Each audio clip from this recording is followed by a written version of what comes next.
Boa tarde a todos, senhoras e senhores deputados.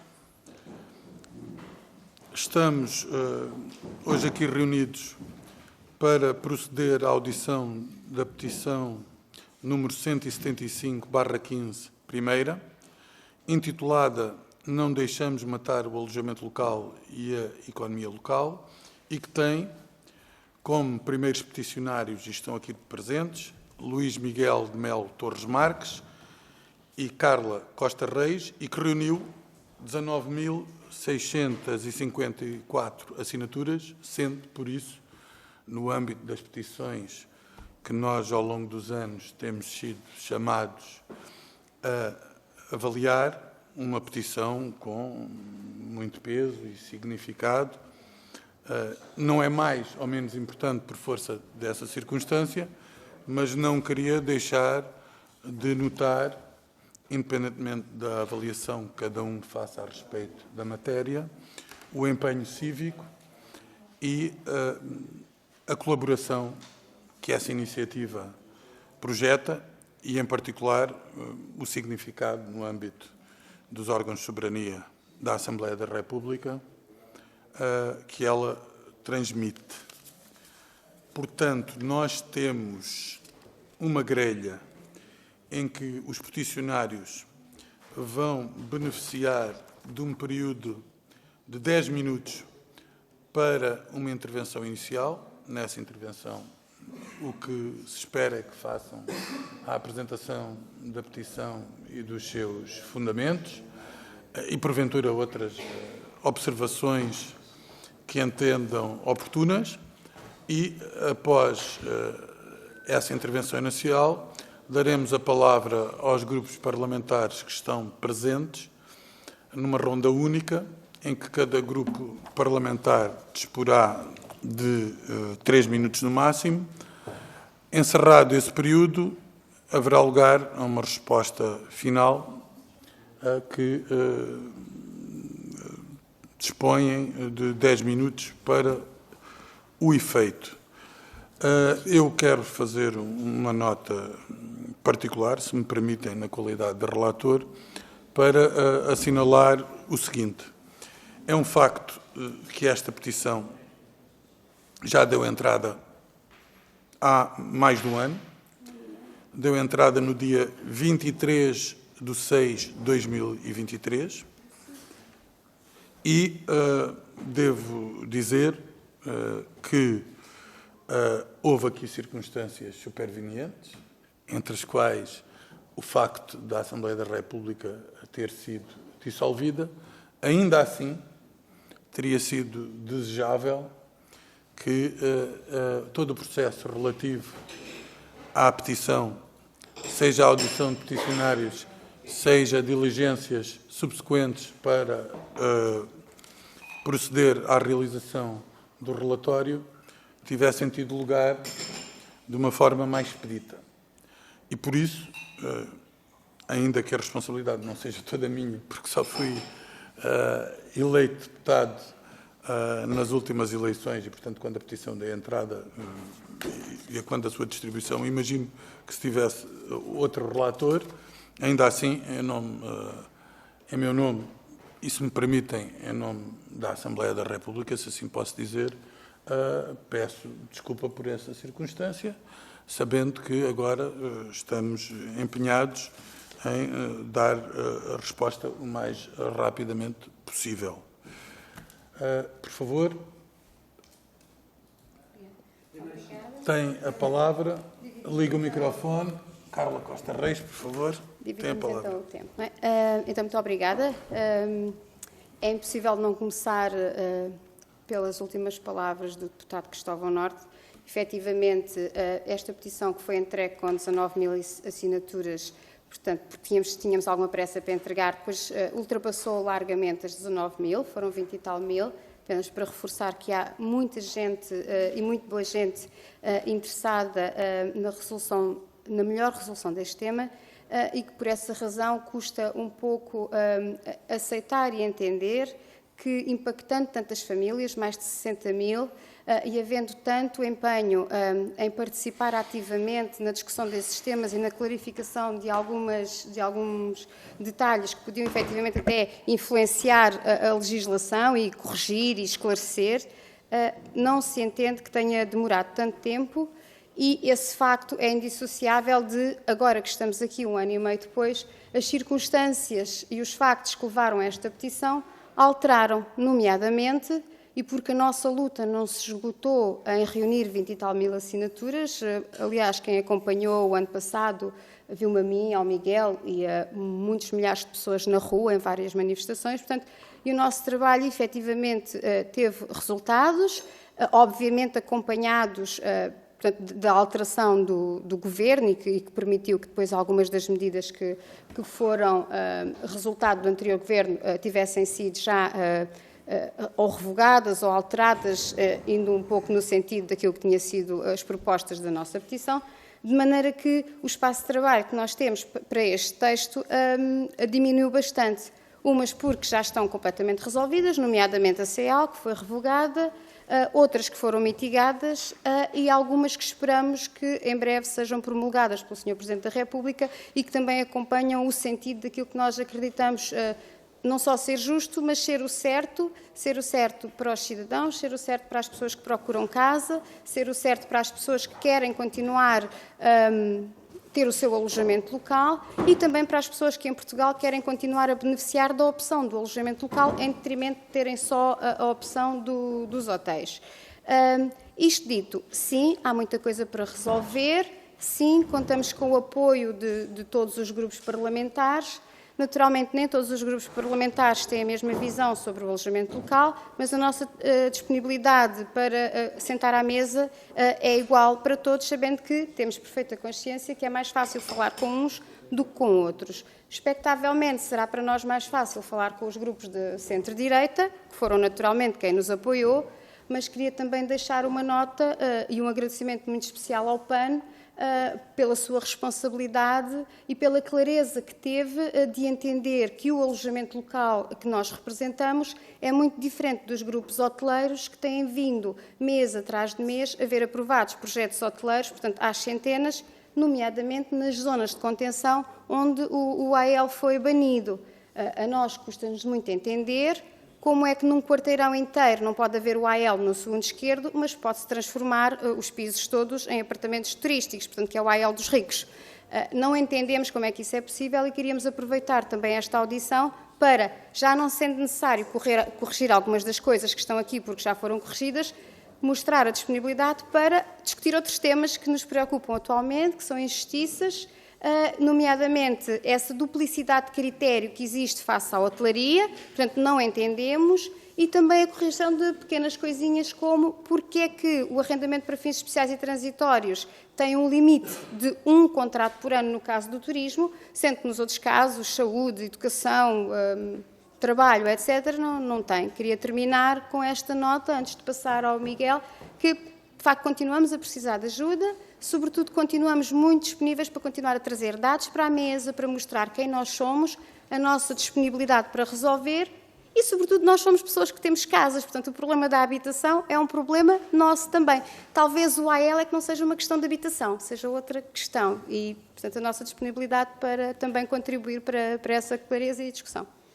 Por favor, tem a palavra. Muito bom. Para além dos problemas que a Carla referiu, há uma outra situação que ainda não vai ser corrigida, pelo menos no decreto-lei aprovado pelo Governo e que espera ser publicado em Diário da República, que é a questão fiscal, nomeadamente o agravamento fiscal que foi feito em 2018, em que sempre que só se aplica já agora aos titulares de alojamento local que são tributados em sede IRS no regime simplificado, que são a grande maioria dos titulares de alojamento local, em que quando estão em áreas de contenção, na modalidade de moradia e apartamentos, a tributação passa de ser sobre 35% para 50%.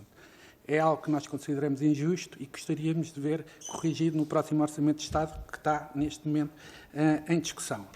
Mas queria ainda chamar a atenção para um outro aspecto que eu considero particularmente importante, é que os problemas criados pelo programa Mais Habitação, e que felizmente estão a ser corrigidos, e reitero as palavras da Carla no sentido de agradecer a todos os partidos que viabilizaram esta situação, e muito em particular ao PSD e ao AD, e agora ao Governo, que esteve atento e com quem nós já tínhamos falado em julho do ano passado e que honrou os compromissos que nessa altura foram assumidos e que, uma vez Governo, fez aprovar em Conselho de Ministros um diploma que nós consideramos que vai no sentido certo e, portanto, gostava de agradecer isso. De qualquer maneira, queria chamar a atenção para que boa parte dos problemas que foram levantados, então, pelo Grupo Parlamentar do Partido Socialista, eram problemas que se centravam no essencial em Lisboa, em situações que acontecem em Lisboa e no Porto. Ora, Lisboa e do Porto representam um pouco mais de 20% da oferta de alojamento no nosso país. Portanto, mais de 76%, para ser mais concreto, do alojamento local em Portugal está fora destes dois concelhos. E, portanto, nós não devemos que os problemas de dois concelhos contaminem toda a legislação e façam aplicar as mesmas regras em sítios onde a oferta de alojamento local é tão necessária e em que as próprias autarquias estão expectantes de que se faça investimento nesta área. E uma outra crítica que eu gostaria de fazer é que muitas vezes as decisões da Assembleia da República assentam em dogmas de natureza político-partidária, ideológica, e não em factos. E às vezes é bom ter esses factos quando se tomam decisões políticas que têm um impacto em tanta gente. E atenção que o alojamento local não são só as 60 mil famílias que exercem a atividade do alojamento local. Nós falamos aqui também na petição, na economia local, porque o alojamento local, as medidas que forem tomadas sobre o alojamento local têm um impacto muito mais significativo e abrangente do que apenas os titulares do alojamento local. Estou a falar de um conjunto de entidades que trabalham direto ou indiretamente para o alojamento local, como são o caso das empresas de animação turística, dos restaurantes, das lavanderias e engomarias, das empresas que prestam inúmeros serviços para o alojamento local e que são também afetadas por essas medidas. Outra das coisas que queria chamar a atenção é para a importância económica que o alojamento local tem. Isto porque, muitas vezes, as pessoas, quando olham para as estatísticas nacionais, não têm a noção real da importância do alojamento local. Isto porque as estatísticas em Portugal, feitas pelo INE, só calculam os estabelecimentos de alojamento local que têm capacidade para mais de 10 utentes. Ora, como a grande maioria dos estabelecimentos de alojamento local tem uma capacidade inferior a esse número, o alojamento local não aparece na estatística, por isso simplesmente. Se vocês forem buscar os dados do Eurostat, vão constatar que a realidade é completamente diferente e nós hoje, um estudo feito pela Universidade Nova durante o ano 2022-2023, chegou a números, para muita gente, foram surpreendentes, mas nós hoje representamos praticamente 40% da oferta turística nacional. E, portanto, temos um peso importantíssimo no PIB. Portanto, é uma coisa que vocês têm que ter a noção de que o alojamento local, na maior parte dos casos, é autoemprego. São pessoas que, durante os anos em que houve uma crise profunda, muitos deles ficaram desempregados e tiveram que encontrar alternativas de vida e fundaram viram no alojamento local como uma forma de investir e isso foi promovido, inclusivamente, pelos governos da altura e, de repente, depois de termos recuperado boa parte do património edificado nas principais cidades deste país, à nossa expensa, chama a atenção, ao contrário do que acontece com a hotelaria, que sempre teve apoios comunitários, o alojamento local nunca beneficiou de qualquer tipo de apoio. Portanto, tudo aquilo que nós fizemos em termos de reabilitação urbana foi feito a nossas expensas com investimento próprio ou bancário, coisa que ficou bastante ameaçada com as medidas que tinham sido propostas no âmbito e que foram implementadas no âmbito do Mais Habitação. Eu depois vou-vos deixar aqui, porque não vou agora amassar-vos com demasiados números, vou-vos deixar aqui as principais conclusões do estudo da SPE, para vocês ficarem na vossa posse com um conjunto de informações que penso que são relevantes. 2022, apresentada, começou em 2022 e acabou em 2023. Uma das coisas que é importante vocês perceberem é que a grande maioria dos titulares de alojamento local não são grandes empresas nem nada que se pareça com isso. Mais de 80% dos titulares de alojamento local exploram 1 a 3 estabelecimentos. E, portanto, estamos a falar essencialmente de empresários em nome individual que são tributados em sede de IRS e que foram sucessivamente penalizados desde a criação. Eu recordo que quando foi criada a figura do alojamento local, em 2014, nós éramos tributados pelo coeficiente 0,15. Significava que a tributação, isto em sede de IRS, um regime simplificado, só recaía sobre 15%. Depois passou de 0,15 para 0,35. Depois de 0,35, no caso da manutenção, para 0,50.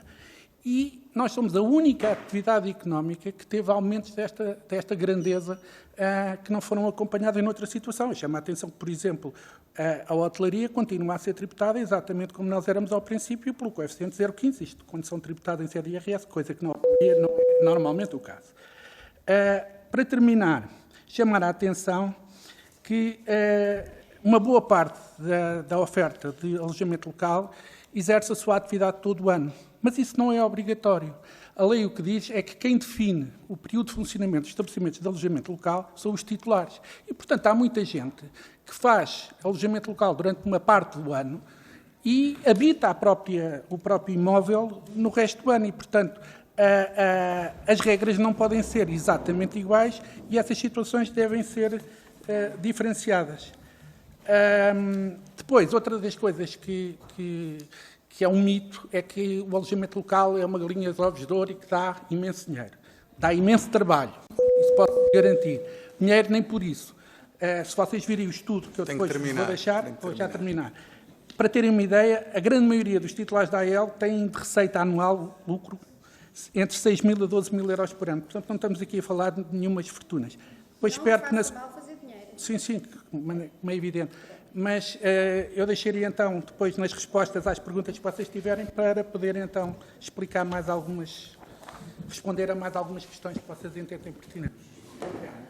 Muito obrigado pela vossa exposição. Solicito que deixem aos serviços. Os serviços distribuirão pelos grupos parlamentares a documentação que nos facultarem e a mesa aceita inscrições. Portanto, uma inscrição.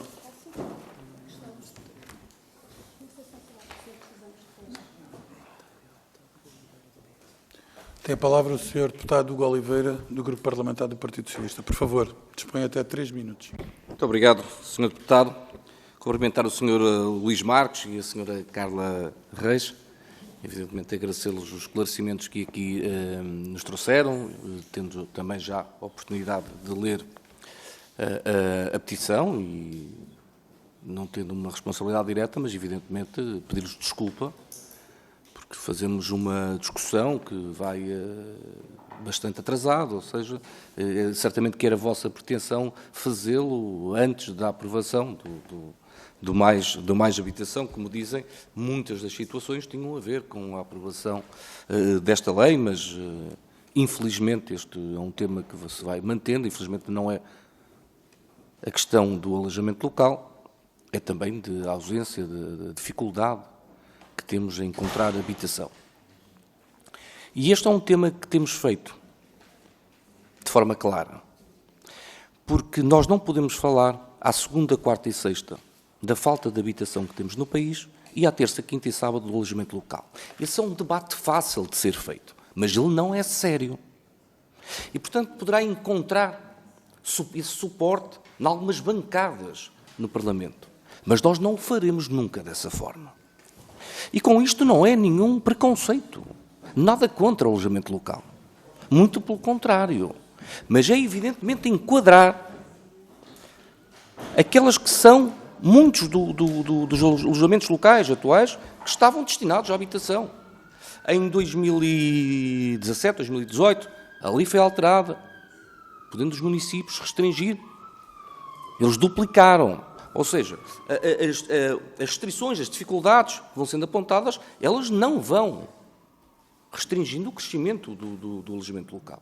Hoje Lisboa é a terceira cidade da União Europeia com mais dormidas. São dados de 2022, bom, os últimos que eu tenho, poderão certamente, evidentemente, corrigir, e que eu muito agradeço.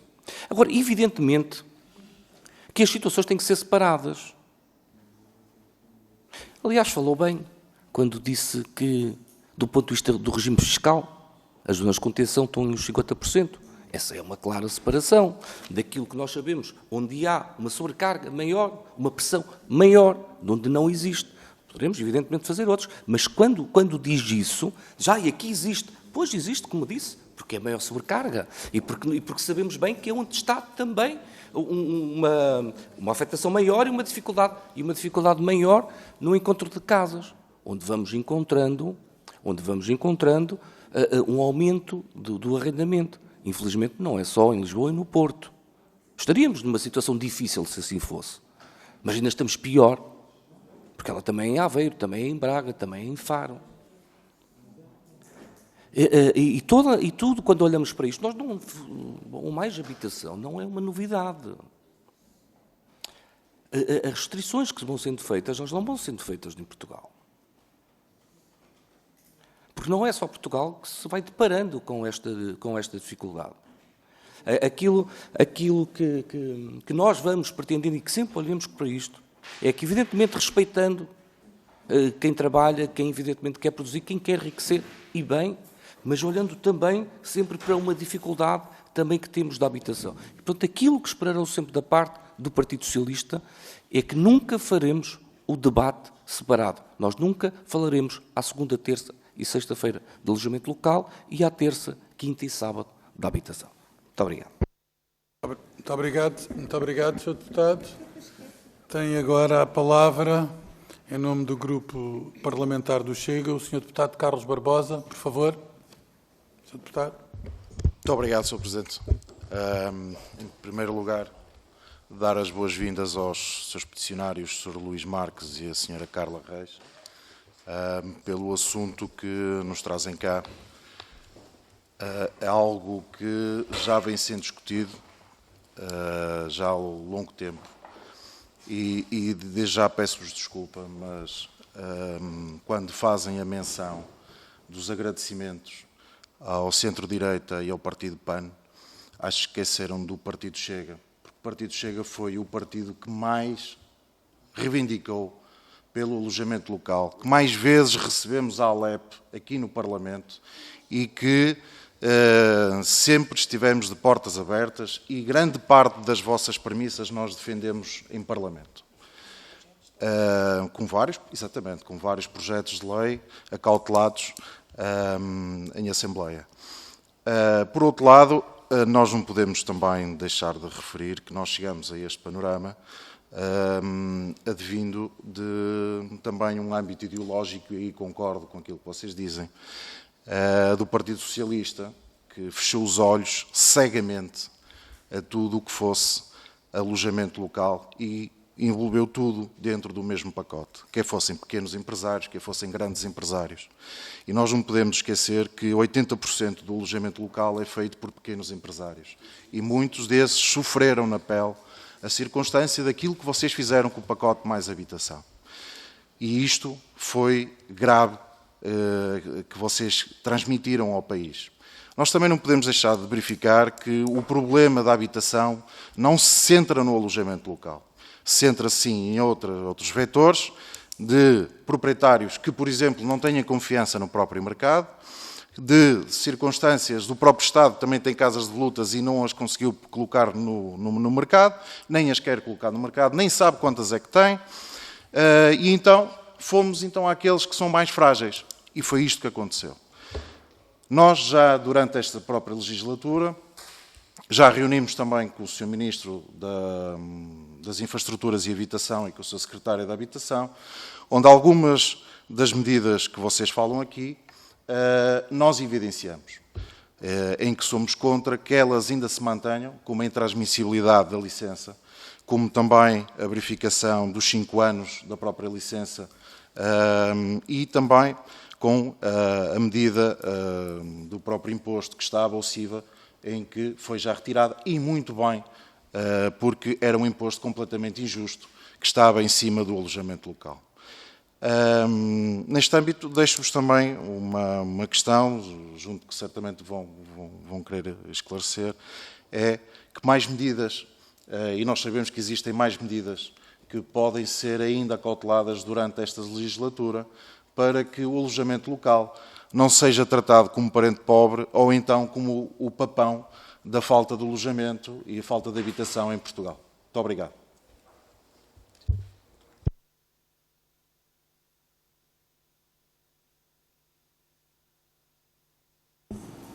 Muito obrigado, Sr. Deputado.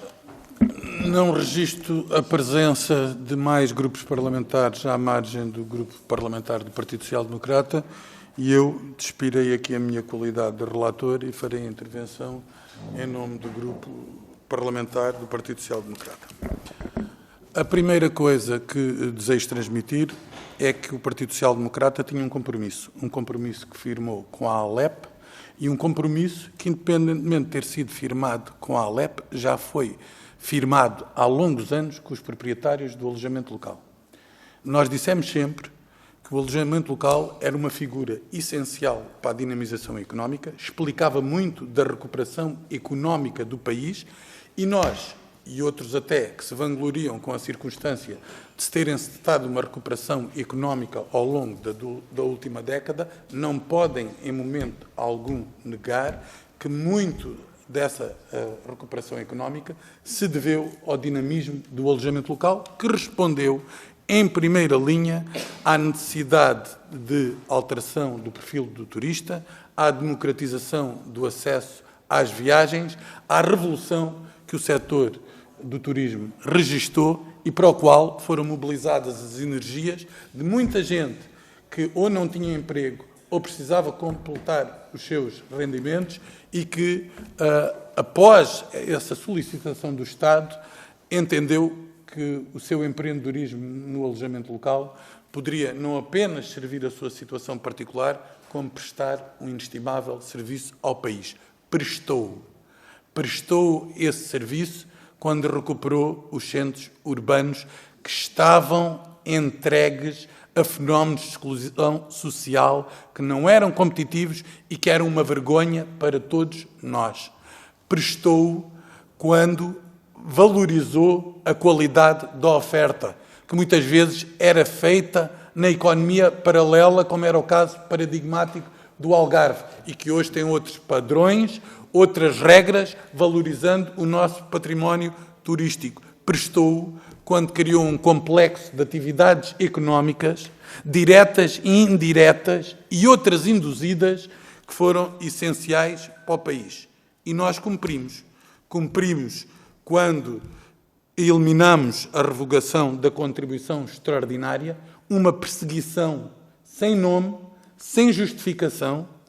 Cumprimos quando eliminamos o coeficiente de vetustez do IMI, uma perseguição sem nome, sem justificação. Cumprimos quando for publicado, porque já foi aprovado, a eliminação da intransmissibilidade. Cumprimos no que respeita à caducidade do fim dos 5 anos, quando a mesma vier a ser promulgada. E, portanto, nós nunca aceitamos que o Estado nada fizesse em relação à questão da habitação e procurasse punir, penalizar, criar bodes expiatórios para justificar a sua total ausência a respeito dessa matéria. A habitação tem que ser uma prioridade, porque os cidadãos têm que ter acesso. Mas o que o alojamento local fez a servir o país, não apenas as zonas da costa, não apenas as grandes cidades, mas também o interior desertificado e carente de oportunidades, foi um serviço inestimável a cada uma dessas cidades, a cada uma dessas regiões, a cada uma desses proprietários do complexo de pessoas que laboram em torno dele. Foi, no fim de contas, um grande serviço que nós nos honramos por aquilo que os senhores começaram a fazer há 15 anos e que nós, modestamente, contribuímos para realizar. Digam, por favor, aquilo que vos podemos continuar a auxiliar, porque estamos profundamente gratos por tudo aquilo que fizeram até hoje. Muito obrigado. Agora, 10 minutos para responder às questões que vos foram colocadas ou apresentar observações ou sugestões da natureza que entenderem. Quem tem a palavra, por favor? Por favor, tem a palavra. Antes de mais, e agradecendo a pergunta de como é que vocês nos podem ajudar, a nossa pergunta tem sido sempre como é que nós vos podemos ajudar a tomar boas decisões, decisões informadas, decisões que resolvam os problemas da habitação e decisões que resolvam os problemas da nossa economia e das nossas pessoas. Uma das coisas que eu creio ser muito importante clarificar, e peço desde já desculpa, porque para mim é um tema muito próximo, muito emocional, é que não se trata do alojamento local contra a habitação. Eu entendo que para o PS, talvez até por uma questão de doutrina, ideologia, seja mais conveniente até ter um discurso simplificado que dê a entender que isto é uma daquelas séries americanas em que de um lado está o AL e do outro lado está a habitação. Não, de facto de um lado está o AL e do outro lado está o PS. E isto verifica-se quando, num discurso que dá a entender, ou que quer fazer acreditar que quer defender a habitação, promover o acesso à habitação, e não é só habitação, porque para mim tem que ser habitação digna. Habitação digna é num sítio com transportes. O que é que o PS fez pelos transportes? Habitação digna é o conforto energético. O que é que o PS fez pelo preço da energia e pelo que os velhinhos podem pagar para ter condições energéticas em casa e para não morrer de frio? O PS também não fez nada. Portanto, a habitação não é só um telhado, não é só uma cama. A habitação é condições dignas, é termos uma creche perto de casa. Okay? Habitação é conseguir ter transportes públicos para nos levar ao trabalho e não dependermos do nosso carro, se calhar porque não temos dinheiro para gasolina a partir da terceira semana do mês. Portanto, quando o PS fala em habitação, não falo que o AL está a comer as casas, porque não está. E não tendo tempo, naturalmente, mas disponibilizando desde já para reunir consigo ou com quem do PS ou à sua esquerda queira reunir e aprender um pouco o que é ser humano em Portugal. De facto, o AL também são pessoas, não são só estas 60 mil famílias, também pagam uma casa. Eu moro em Chelas, ok? Tenho um AL, moro em Chelas. Tenho tiros atrás de casa, ok? Mas foi lá que eu pude comprar uma casa e foi lá que eu consegui um empréstimo para comprar aquela. Não foi outra, foi aquela em Chelas. Portanto, eu tenho problemas da habitação, porque o que é que o PS fez para impedir que a minha prestação da casa tivesse passado em 2019 de 500 euros para 900 agora? Isto é habitação. O que é que o seu PS fez? Porque eu estou aqui para ajudar a resolver. Portanto, e o AL a mim o que me permite é pagar as contas. Permite-me a mim, permite pagar... As outras pessoas todas também têm problemas. Permite àquelas pessoas que foram para o desemprego, que tinham 40, 50 anos, encontrar uma nova forma de se conseguirem sustentar. Porque não é com o valor da reforma que vão conseguir pagar. Portanto, só para clarificar, quando o PS promove o crescimento totalmente desregrado da hotelaria, não está a defender a habitação, está a atacar o AL. E as coisas podem parecer o mesmo, mas são completamente diferentes e opostas. E com resultados que são um flagelo para os portugueses, não só os portugueses que têm AL, mas quando vai de férias e vai com a sua família, gosta de ficar no AL. Tem que ser alguém que o tenha. Tem que ser alguém que tenha condições para o fazer dentro da legalidade. Okay? E se ficar no AL de um lado da rua, essa pessoa paga sobre 50% dos seus rendimentos se for um empresário em nome individual. Okay? Mas se essa pessoa tiver outro tipo de enquadramento fiscal, nomeadamente uma empresa, essa pessoa não vai pagar sobre 50%, vai pagar sobre 15%. Portanto, diga-me em que é que isso muda o problema da habitação. Eu acredito que não seja maldade, porque nós nunca devemos atribuir à maldade o que se justifica pela ignorância. Portanto, eu acredito que o PS seja ignorante e estou aqui para ajudar a esclarecer. Bom, eu iria responder às questões pela ordem que foram feitas. Relativamente à questão do alojamento local versus habitação, nós somos os primeiros a dizer que existe um problema de habitação em Portugal, ninguém põe isso em causa.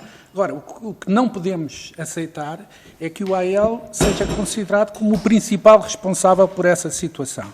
E foi a solução mais fácil que o PS encontrou, foi encontrar um bode expiatório para o problema e convencendo as pessoas que, acabando com a AL, acabava com o problema. Ora, nós, nos últimos anos, temos percebido de forma muito evidente que, de facto, o AL não é nem o principal, nem o único responsável pelos problemas de habitação em Portugal. Nós tivemos a pandemia em que, por simplesmente, a oferta desapareceu. Não houve clientes durante 2 anos e não foi por causa disso que os preços baixaram. Em 2018, foram suspensos os novos registros em Lisboa e depois, mais tarde, no Porto, e não foi por isso que os preços de metro quadrado baixaram. Foram implementadas um conjunto de medidas brutais pelo programa Mais Habitação, que entrou em vigor em outubro do ano passado. Estamos em setembro e os preços não baixaram. Portanto, não é por causa do AEL que essa situação acontece. Depois, queria-lhe também chamar a atenção de uma coisa. 70% da oferta do AEL são casas de segunda habitação. Ora, casas de segunda habitação nunca serão colocadas no mercado do arrendamento. Okay? Uma outra parte do AEL resultou de recuperação de casas que nem sequer no mercado da habitação estavam, porque estavam devolutas. E, portanto, não retiraram casas ao arrendamento.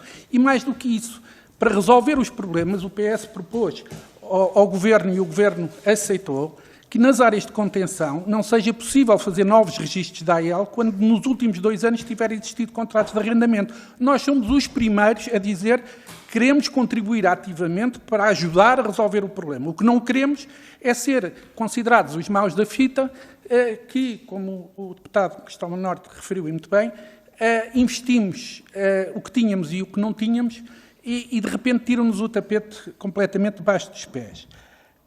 Relativamente às regras comunitárias, ainda bem que levantou essa questão, porque não sei se sabe que existe uma diretiva de serviços que estabelece os termos em que os Estados podem impor determinado tipo de obstáculos ao exercício da atividade no âmbito de uma prestação de serviço. E, aliás, não foi por acaso que a ALEP apresentou uma queixa em Bruxelas, na altura contra o governo português, pelo facto de ter implementado um conjunto de medidas que violam de forma muito flagrante, digamos, essa diretiva de serviços.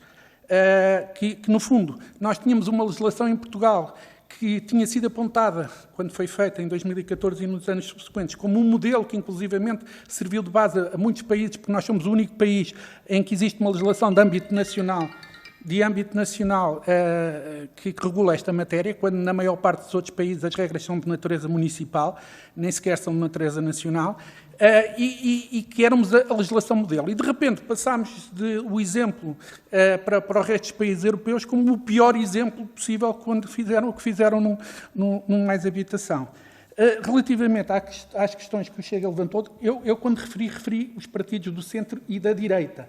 Ora, eu incluo o Chega nos partidos do centro e da direita. E, portanto, considerem-se, nós reconhecemos o trabalho que o Chega e que a Iniciativa Liberal e que o PSD e que o CDS e que o partido do PAN, que, de facto, foram sensíveis aos nossos argumentos e que nos têm apoiado e que espero que continuem a fazê-lo no futuro. Relativamente às questões que o deputado Cristóvão Norte referiu, agradecer realmente os elogios que fez à forma como nós temos vindo a exercer a nossa atividade. Nós o que queremos é que, como várias vezes já dissemos, nos deixem trabalhar. E que nos coloquem um mínimo de sucessivas barreiras, que nós, desde que o AEL foi criado, temos sido uma competição dos 110 metros de barreiras, porque cada ano que temos, cada orçamento que temos mais uma barreira no caminho. E como perguntaram ambos, o que é que vocês podem fazer em termos de nos ajudar? Uma boa parte, de facto, dos problemas que nós levantamos vai ser resolvida pela legislação que vai agora ser publicada em breve. Portanto, o Governo foi sensível aos nossos argumentos e conseguimos trabalhar. Não vou dizer que conseguimos tudo aquilo que queríamos, porque isso não é possível, mas chegámos a um equilíbrio bastante importante. Sobretudo porque o que nós... Quando falamos de crescimento, queremos que haja um crescimento sustentável e por isso vocês vão ver que essa figura da sustentabilidade está muito associada àquilo que será a nova proposta, bem como o reforço, uma coisa que para nós era óbvia, mas que nunca foi feita, que foi o reforço das competências dos municípios, porque onde há problemas, os municípios têm que ter a possibilidade de resolver esses problemas, nomeadamente através da criação das áreas de contenção. Já agora refiro que agora passam a existir outros tipos de áreas chamadas, para além das áreas de contenção, continuam a existir as chamadas áreas de crescimento sustentável, que é uma plataforma, digamos, intermédia para não se ir logo para a proibição, haver um processo de transição, digamos, em que há um conjunto de medidas de natureza, sobretudo qualitativa e ambiental, que podem ser exigidas para serem possíveis fazer registros em determinados municípios. De qualquer maneira, a última palavra será sempre dos municípios, porque estamos a falar de um regulamento municipal que terá que ser aprovado pela Assembleia Municipal e que poderá ser diferente de município para município. E, portanto, uma vez mais agradecer e disponibilizarmos, como a Carla referiu, sempre que vocês precisarem. Mesmo que não concordem com as nossas ideias, não faz mal nenhum ouvir-nos, porque nós temos sempre uma posição proativa e não só não dizemos sempre só mal, mas também propomos soluções alternativas e, às vezes, para atingir um objetivo, há várias formas de lá chegar. E os efeitos dessas formas é que não são essencialmente os mesmos. Posso, 5 segundos, só para dizer que nós somos muito autocríticos. Para terminar, por favor. Para terminar, obviamente, dependendo do fórum e do contexto onde nós estamos, ou nós temos que nos pôr de um lado de uma defesa do AEL, ou temos que pôr-nos do lado de uma defesa da qualidade e da relevância e da sustentabilidade do AEL. Sendo que o que vocês estão a ver aqui à frente representa muito do que é o AEL no país. E somos pessoas super normais, com uma noção dos problemas que o nosso país tem. E não é à toa que, ano tras ano, aparece uma petição aqui, porque somos muito investidos no nosso país, na qualidade da legislação. Se vir, e já leu certamente a petição, vê que tem qualidade, vê que foi feita por nós, vê que há um cuidado em ler a legislação existente, há um cuidado em integrar as nossas ideias e sugestões na legislação que já existe para ser fácil modelá-la e corrigi-la. Portanto, vê que nós estamos informados, vê que nós estudamos, vê que nós tentamos perceber o que é que se passa lá fora. Portanto, não somos, diria eu, o típico português que só reclama. E, portanto, às vezes o que eu sinto falta... Eu já votei em todos os partidos quase que estão aqui nesta mesa. Toda a gente comete erros. Pronto. A questão é, eu não sou nem de esquerda nem de direita. Sou, sobretudo, humana e solidária e generosa e gosto de sentir que sou retribuída. E sou, acima de tudo, eu cumpro. Eu nunca fugi aos impostos na vida e eu nunca infringi nenhuma lei. E isso eu posso dizer. Carla, mas tem que terminar. Mas somos pessoas assim comprometidas e custa-nos um pouquinho ver que, sobretudo o PS e o Bloco de Esquerda, nos tratam como se fôssemos uns bichos, umas coisas más para o nosso país. Tem que terminar, por favor, Carla. E é por isso que me custa que nos tratem desta maneira. Porque quando digo eu a mim, digo aos 80 mil pessoas que estão no meu grupo de Facebook. É assim que vocês nos tratam. E isso custa, porque sinto-me desrespeitada, não como pessoa eu, Carla, mas na qualidade de uma cidadã deste país. Muito obrigado. E por isso eu gostava que... Muito obrigado. Desculpe, mas tem mesmo que terminar. Muito obrigado. Muito obrigado. Muito obrigado. Fica assim encerrada esta audição. Permitam-me apenas informar que, face aos atrasos que se registaram no processo de apreciação da mesma, nós vamos ser muito expeditos na preparação e submissão do relatório à Comissão de Economia para que o mesmo possa ser objeto de votação, admitindo que essa votação, como sucede nos casos todos, porque o relatório é meramente descritivo, será favorável, enviaremos, desde logo, o Sr. Presidente da Comissão de Economia para que a matéria seja agendada em plenário. Portanto, era isto que eu tinha a informar. Agradeço a presença dos senhores estudantes e agradeço a presença dos peticionários. Muito obrigado.